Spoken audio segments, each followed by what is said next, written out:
Welcome, everyone. I know we're so eager and excited to get a lot of information. I just wanted to take this time to just go over the purpose of the event and why we're here. And probably a year ago now, with the support of the commission, we passed a new procurement code for the city. The city engaged in a process of improving our efficiencies in the way that we purchase goods and services. And one of the initiatives in that process and great needs was to recognize small, disadvantaged, and minority businesses as it relates to inclusion opportunities when we go out to procure goods and services. And that initiative was included in the procurement code with the support of our commission that we passed. Many of you who I recognize from the How to Do Business series was a series to educate the business community of the new procurement code. And the next step was to, as we discussed in those town hall meetings, was to do a reverse trade show where we would invite our various departments to come out and display the various goods and services that our city purchases, which would provide an excellent networking opportunity for the business community to put a name with a face with the various departments to see what we purchase and what would be the procurement process and how your company can get engaged in the process. So I'm very excited to see that you've taken the time out to come and learn to see how you can do business potentially with the City of Miramar. Our doors are open. I'd like to thank my colleagues for support of the business community. And don't be shy. No one will bite you. We also have agencies from the county as well as the state and workforce who have many resources that your company can benefit from. This time we'd like to have all the panel members please come down and take your seats. If you're in the audience, please join us. And at this point, I'd like to introduce Robert Goltz, who is with our Chamber of Commerce, Miramar Pembroke Pines Chamber of Commerce. And Robert will be the moderator for this panel, and he will take it from here. Thank you. This is exciting. I know some of you are going, oh, it's an evening, and I'm here. And you're wondering why. And I'm telling you that the city of Miramar is a pro-business city, and I'm so privileged to be able to say that they are within our Chamber of Commerce. And I've had the pleasure of working with the commissioners and the staff here in the city.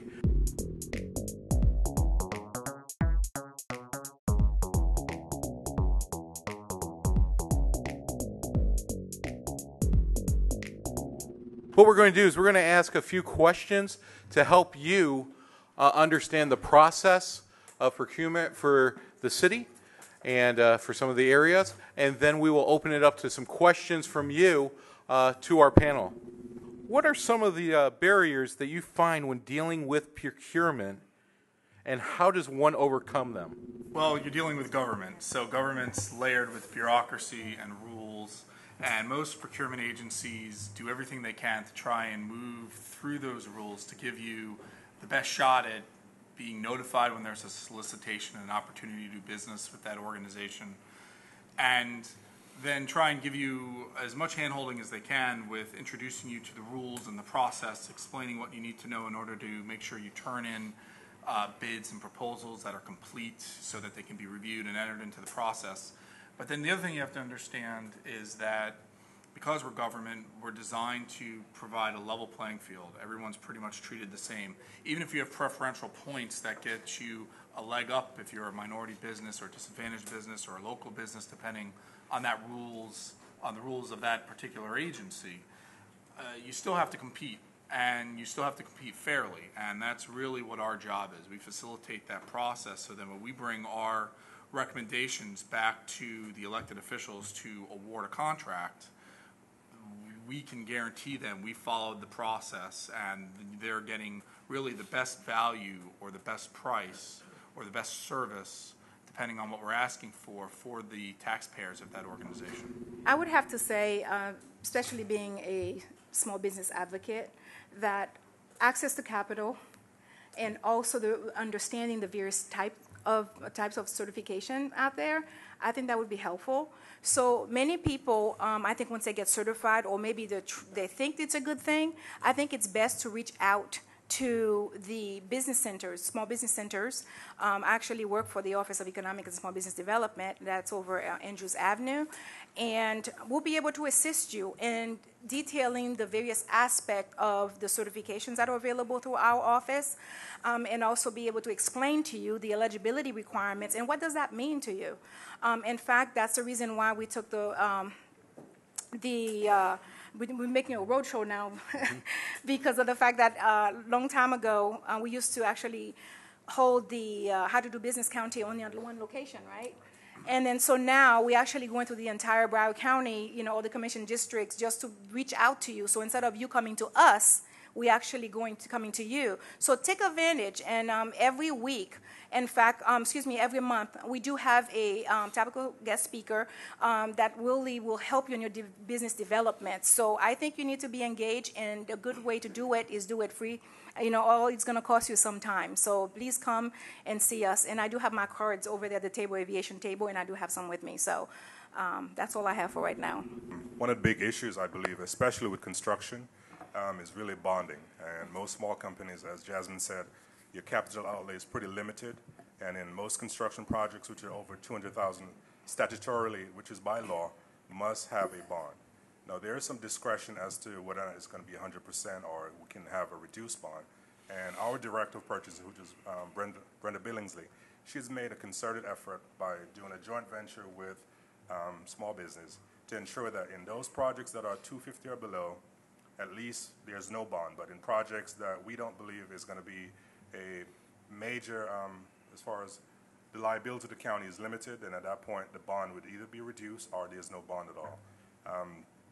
And I think those are some of the things that we're trying to do to ensure that the small business, especially those that have not been involved with the county before, and they're getting that opportunity at least to be involved with the county. And one of your biggest advocates is Commissioner Messam, who is on our Small Business Advisory Board. And those are the people who can advocate to our staff to make sure that at least we're taking the extra step to ensure that there is you can sit at the table. And that's the biggest thing. How do you get to the table? And that is, I'm hopeful that you're sitting at a table where you've exchanged your cards by now, so that way at least you can get to know those people that are in the business. So at least you can exchange ideas, as well as oftentimes those are people who you're going to do business with anyway. So again, back to the big issue, bonding, and again, financial capacity, and those are the things that we're trying to at least reduce.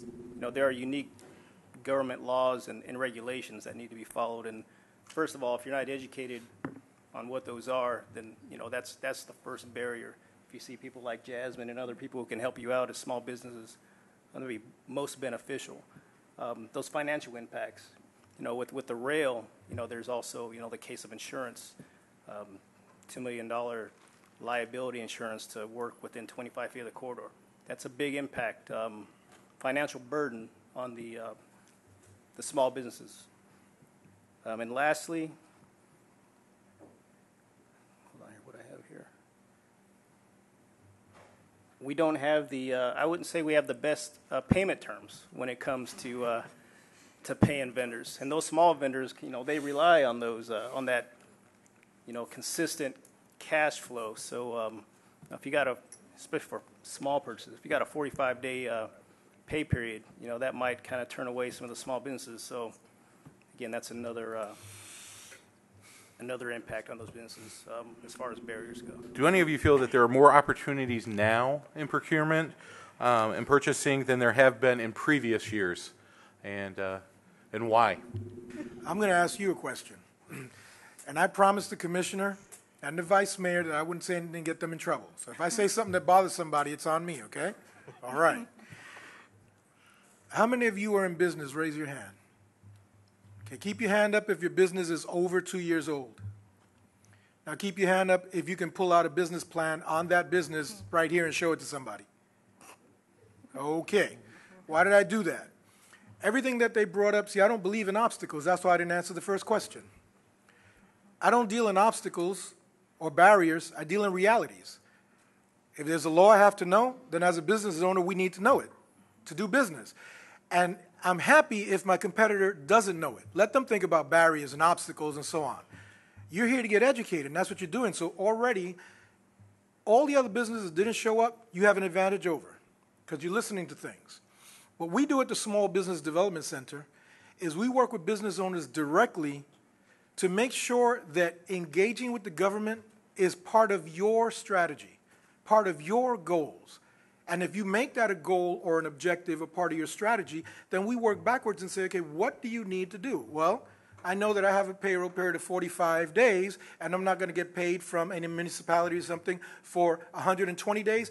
You're ready for that. If I have to know, I need a bonding. I need to be bonded. Well, you don't walk in and talk to the head of procurement and then find out you need bonding. You did your homework first.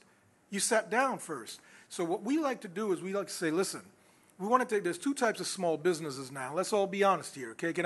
There's only one child here. You may want to cover her ears for just a second that I saw back there. Okay, it's only two types of small businesses.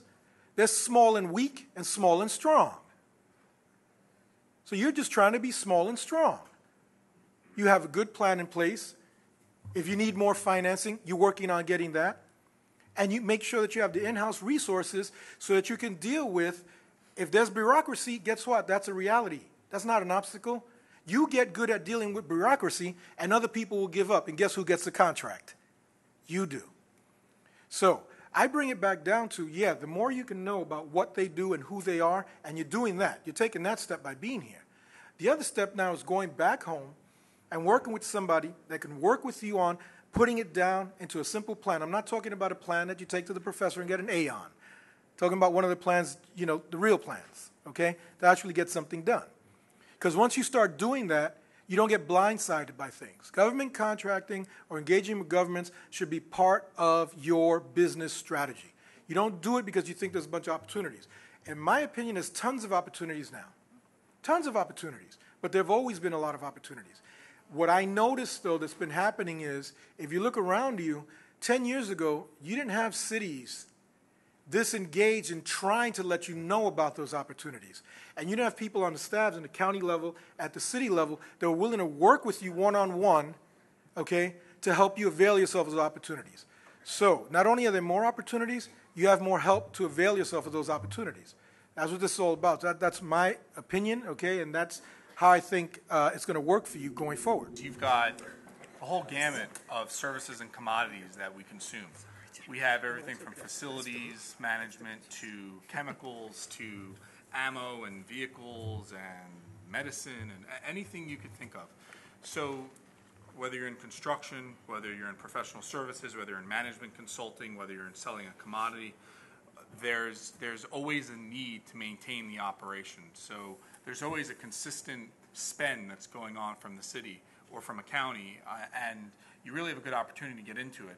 From Miramar's perspective, we're actually doing pretty good now, considering we've got more construction projects in the pipeline than we've had in several years. A lot of our older equipment and materials are reaching their end of life, and we're beginning to spend on some capital projects, although not as nice as we'd like to be. Point being, though, is that there's a lot more opportunity now, and things look like they're going to consistently get better. So it seems like you're in a very opportune time now. If you can get your foot in the door, make sure that the organizations know what types of products and services you sell, and get in with them, learn who the vendors are, learn who the buyers are that deal with your particular type of commodity and service, get access to the county bid lists, the city's bid lists. There's actually a lot of opportunity now, more so than there's been in the past several years. So we've talked a little bit about some of the barriers. We've also talked a little bit that there's feeling right now of more opportunities here. So as these business people are here, how do they solicit the business? Give us some of those tips and things that we need to do as businesses to do business with you and solicit your business. Most people, especially on Saturdays, they don't want to come out because during the week you're not able to reach them because they're at work. And oftentimes, they have to make a commitment. That commitment has to be for their business development. So that's the reason why, as far as how to do business with Broward County is so important, because when most small businesses, large businesses, when they come to learn, because they're large businesses, they also need to learn as well. You know what I mean? They have to brush up on their skill set as well. So that's a good time to network with each other. So you could solicit business, or you can strengthen the numbers by, you could partner with someone. So definitely the small businesses, try to find someone that maybe that can offset what you're not so do well in, or something in where you could put both strength together and to be able to approach something that's maybe that costlier or in. But I think you guys have to be interested to take advantage of what's out there, because there's a lot of information, tremendous amount of information. So we actually hosting March 16th, how to do business with Broward County, and we are going to have the Small Business Advisory Board members, all of whom are business owners, and they also have the Broward County certifications. And I'm not here to sell certification. I'm just want to tell you that it just enhances your opportunity. That's it, just enhancing your opportunity. So take advantage of that. So it's there to assist you guys. Broward County says we're going to go ahead and expend 25% of what we buy with small businesses. But somehow, when you're looking for them, they're not there. So there's definitely a gap. And we need you guys to be a bit more aware of what's going on, what's available, where the targeted industries are, meaning that we're missing some components, who can sell what. Come to us. Let us know what you guys are here to offer. We'll assist you. We'll guide you. I'd like to give you an example of different means of looking for ways to solicit business. As she said, sometimes you can partner with other people, but what I'm finding is that you have to shift sometimes what you do. You may start off to do one thing, to be a supplier for cleaning supplies. Perhaps then maybe you should start a cleaning company as well. Sometimes we don't look for different ways to integrate, be it vertical or horizontal. One example I have is I get calls from local hotels, particularly this one chain, and they keep track of all the awards that I make because they solicit the crews of those companies to stay at their hotel. I thought that was pretty slick innovation. So there are other ways you have to innovate to look for business. Number one, the biggest projects that we have down in West Palm Beach is in public utilities. That's a lot of money. We're going to build a new facility. It's $100 million. But there are a lot of specialties that go into that. So although you may specialize in one thing, you should consider doing more integration both vertically and horizontally. How does a business become a registered disadvantaged business in your jurisdiction? To me, it's always, when you think of disadvantage, it's always a negative, but the way this question was brought to me, that this could be a positive for businesses, especially in the registration, and what would be constituted as a disadvantaged business in that, if you could answer that question. As far as Broward County, what dictates if someone is actually, if we can register someone as a disadvantaged business enterprise, the UCP, okay, your Unified Certification Program, actually is determined by the principal address of the business and whatever is listed on SunBiz. So your principal address, that's what dictates as to where you can become certified. So that's a very key endpoint. So if you're here in Broward County, then obviously Broward County is a UCP member of Florida Department of Transportation. So we'll be able to at least certify you, and I will give you some of the eligibility requirements shortly. And once we certify with us, then we'll be able to go to the back door and we'll upload the information, your information, into the Florida Department of Transportation. And then after, if you're located in Miami-Dade will do the same thing. But once you get that certification, it's good for the entire state of Florida. Okay? So no matter where you are. Now we're also doing all Palm Beach as well. We actually do DBEs and ACDBEs. And DBE's Disadvantaged Business Enterprise, and ACDBE's is Airport Concession Disadvantaged Business Enterprise. Got that? So I know we have SBEs, Small Business Enterprise, CBEs, County Business Enterprise, and DBEs, CBEs, and MWBEs, but the county no longer do MWBEs. We only have race neutral. Now, the only thing we could talk about what makes someone disadvantaged, they have to be so economically and socially disadvantaged. So one will be the fact that they cannot do more. The personal net worth cannot exceed $1.32 million. Okay? And also in terms of there are certain thresholds for certain NAICS codes, which is dictated by the Small Business Administration. So, for instance, and as far as construction, then you cannot do gross average revenue over the past 3 years cannot be more than $24.12 million. But of course, like I said, it drills down depending on accordance with your NAICS codes, which is North American Industry Classification System. We love acronyms. So, anyhow. And also, it depends if the federal government trying to level the playing field. So with that said, as part of being a disadvantaged business, you also have to meet a certain type of group of people, meaning that if you of origin like a black, if you're a woman, if you're Asian Pacific, Native American, and Hispanic. So if the principal business is actually must control 51% of the business. That's the qualifier.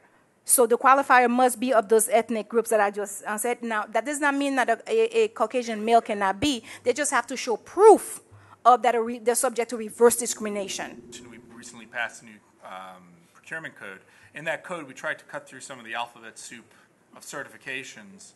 And for Miramar specifically, if you're going to do business with the city, we use the CBE or SBE certifications from the county, and you have to be 51% minority owned. That qualifies you as a disadvantaged business with the city of Miramar. If you meet that threshold and that qualification, what that does is it gives you either 5 extra points if you're involved in a request for proposal process or a request for qualifications process, or it'll give you 5 points on an invitation for bid.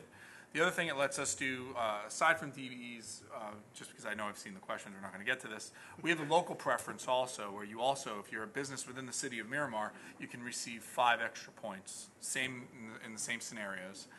And also, if you do small business, if we do procurements valued at $2,500 or less per pop, and you're a local business, we can do business with you without competition. So for those types of projects or commodities we purchase that are $2,500 or less, if you're a small business or local business within the city of Miramar, you can be awarded work without competition where we wouldn't have to go out and get quotes. Also, just another note, we also have a veterans preference in there, and there's another one where we've included if you're a business outside the city, but 10% of your workforce is comprised of Miramar residents, that will also qualify you for those preference points.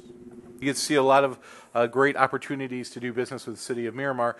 What about the other agencies for preference, business preference? Is there any guidelines with that for your agencies?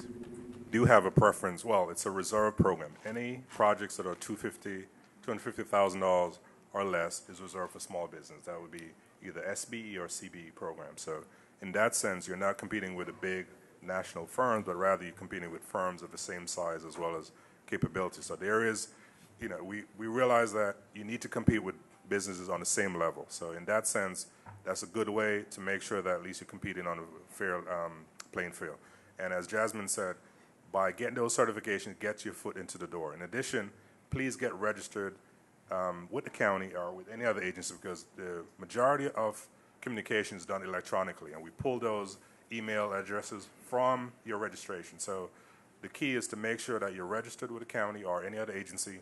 That way you can be on the mailing list. You can get the bids that are coming out on a regular basis. In a sense, you'll get probably every day or so, because we release projects every day. So to me, rather than have to, our website is available, but really if you want to be in front of the gate, make sure that you're registered with any entity. If it's, if it's Palm Beach, you want to do business, make sure that you're registered as well, because it gives you that foot as far as getting information pretty quickly.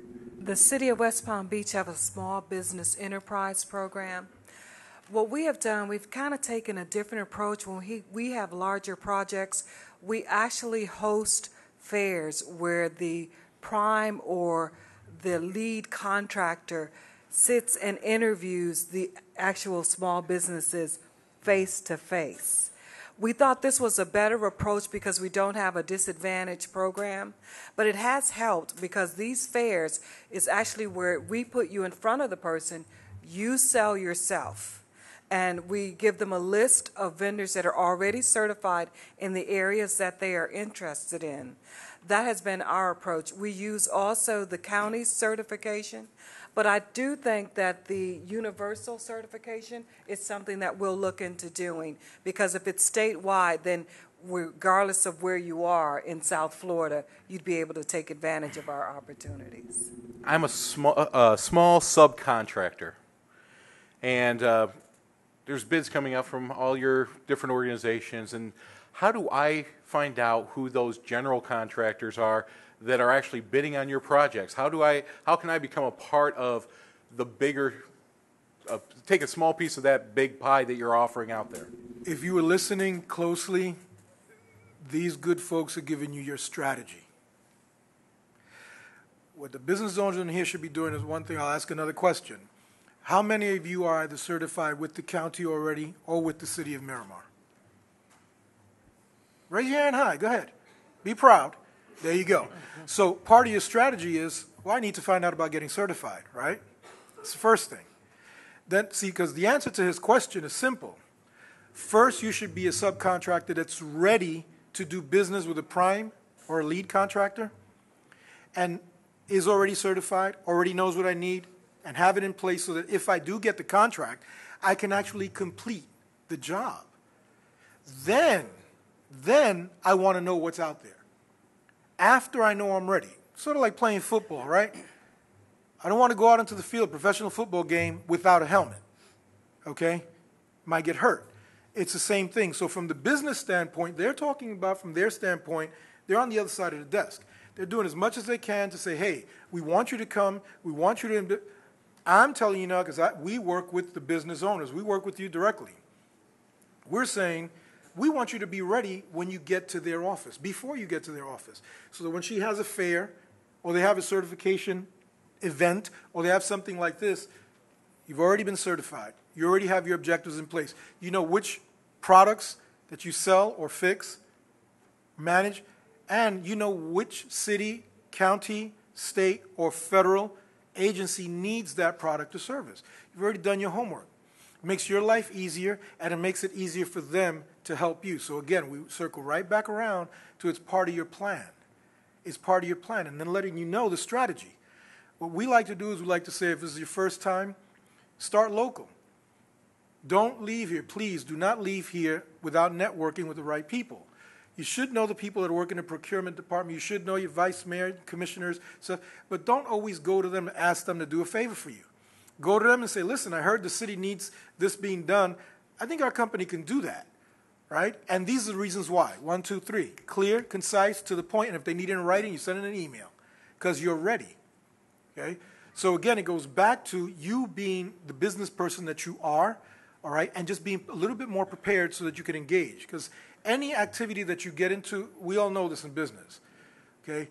There's no such thing as free, because right now, this time is costing you something. You didn't make a sale or you didn't eat your dinner. Either way, it's costing you something. So in business, we understand time is equal to money, right? Well, guess what? When you start to engage, you go after a new contract, it's just like going after a new market. How much does it cost you, your business, to go after that new market or go after that government contract? You have to know that. Because if you're going to get a contract for $20,000, but it costs you $35,000 to get it, see, that's not a good business decision. So again, we need to think about those things. And that you do way before you meet anybody here. Because it doesn't help you if you get certified, and we're big advocates of certification. I have 3 government contracting experts that work for me and know all the stuff, and then we send you to them and when you're ready, okay? Because it's that important. But the thing is, how much of a cost is it for you to actually go after that business? See, those are little questions that we ask. So those of you that like to write, you're already writing down your strategy. When you leave here, you'll have a draft right on the back of the napkin there. okay? So that when you leave here, you say, okay, I think I'm going to go in this direction with my government contract or procurement activities. All right, I'm not going to go straight after a big job and try to build the next highway.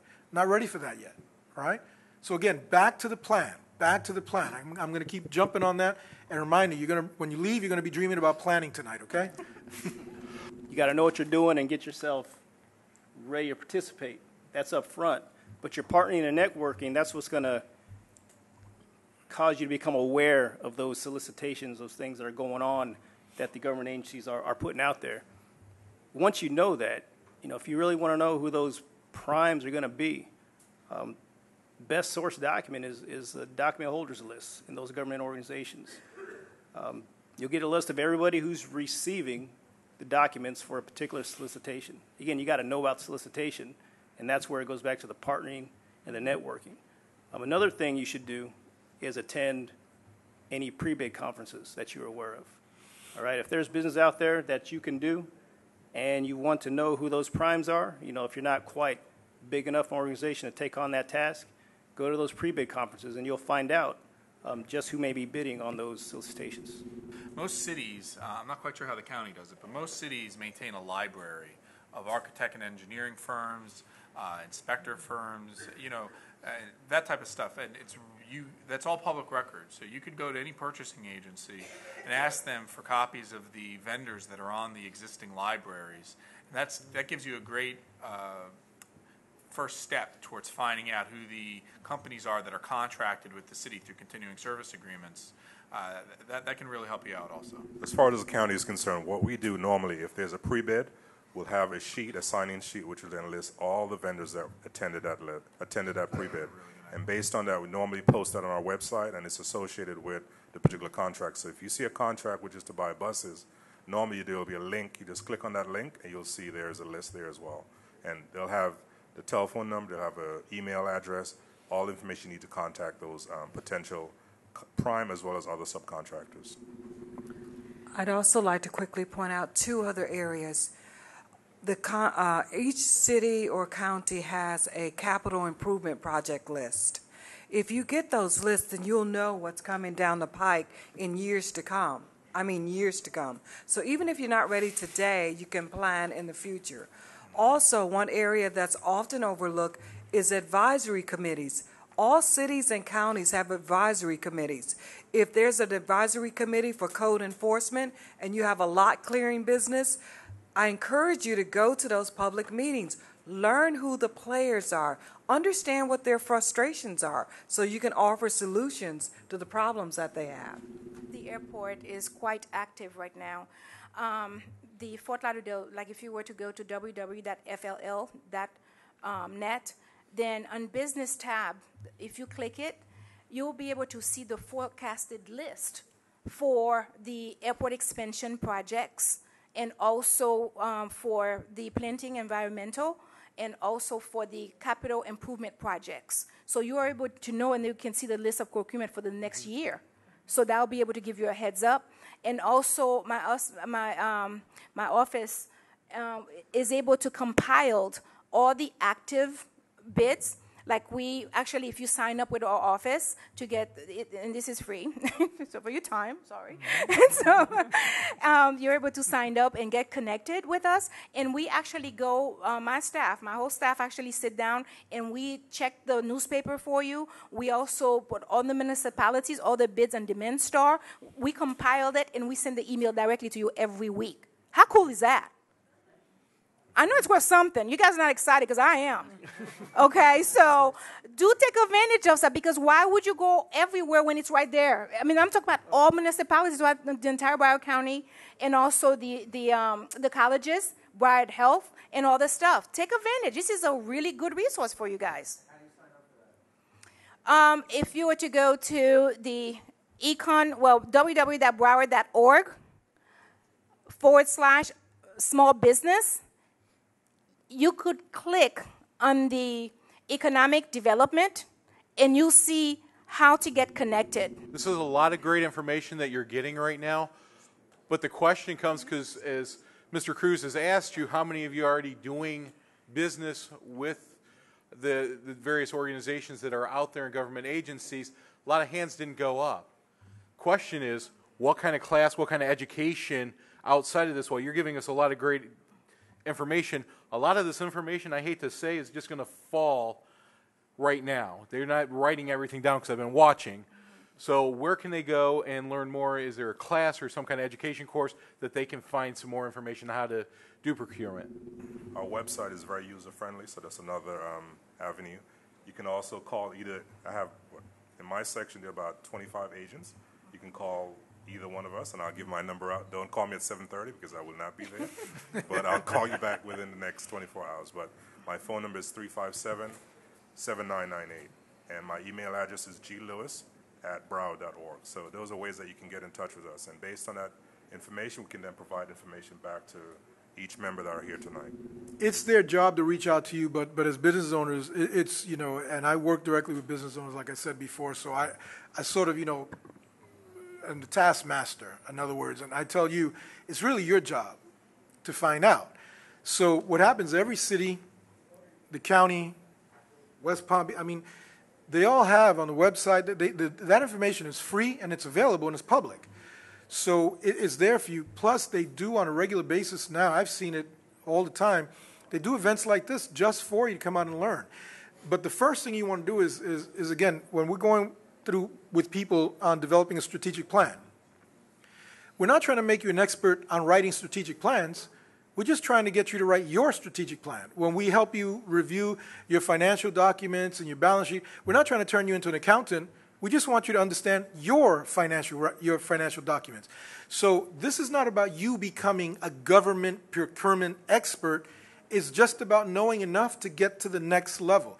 So if you've decided, you know what, I want to go after something with the City of Miramar, then all you need to know is when's the next little class or webinar that Miramar's going to have so I can get the details down about this, and who do I need to meet next to take me 2 inches forward.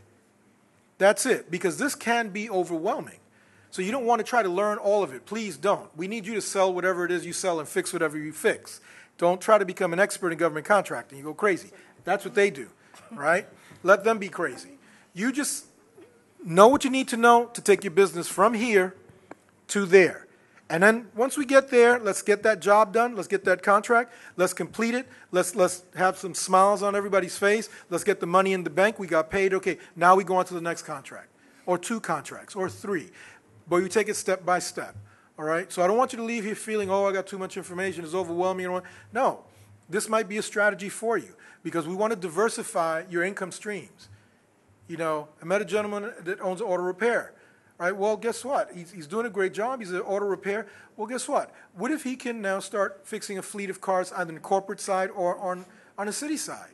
That'd be great for his business. And now he doesn't have to just depend on the outside economy. Well, he has his contract here. All right, so you want to diversify your income streams. That's just a basic business strategy, okay? Because of the airport expansion so big in Broward County, the director for the airport expansion, Steve Wiesner, is actually over there where the people are standing, right next to George Lewis. He's over there. So please, and he normally, he's very approachable. Take advantage of that. I just want to let you know, we had a gentleman like 2.5 years ago that came to one of these events, and he was really sad the fact that he had to start with a small contract. I just want to let you know, 2.5 years ago now, he called me up. He's being recognized by the SBA because now he currently have $11 million worth of contracting. So there's hope. Businesses know this term, co-op. Tell us how the government co-op programs are working and how they can participate, and if you can explain what co-op for the government co-op actually means. The state of Florida has statutes in place that allow government agencies to join forces basically and increase their economy of scale and entice businesses to come in and award contracts that multiple agencies will purchase off of. And there's several large cooperatives within the South Florida region. There's one in Miami-Dade County. There's one in Broward and Palm Beach County. And these cooperatives have major contracts that are usually led by, there's usually a local government agency that acts as the lead for that. And then that agency will get other government agencies to join with them.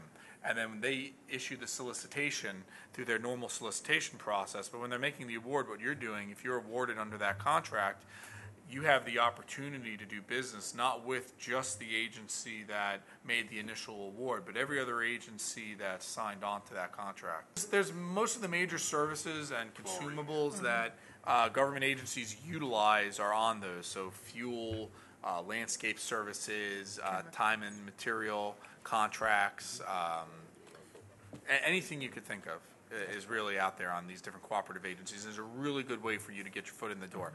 Aside from piggybacking, this gives you really good access to multiple agencies. The biggest thing that I think could be your advantage today, if you are a business, definitely talk to the people at the tables. Start building relationships, because again, we're talking about $2,500 and below.